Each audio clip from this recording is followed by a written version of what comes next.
ఎదురైనా ఎటు వెళుతుందో అడిగాన, ఏం తోచని పరుగై ప్రవహిస్తూ పోతున్నా, ఏం చూస్తూ ఉన్నానే వెతికానా ఏదైనా, ఊరికెనే చుట్టూ ఏవేవో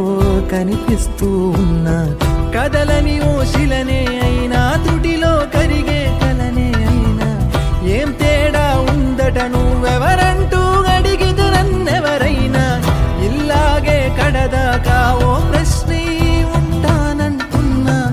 ఏదో ఒక బదులై నన్ను చెరబొద్దు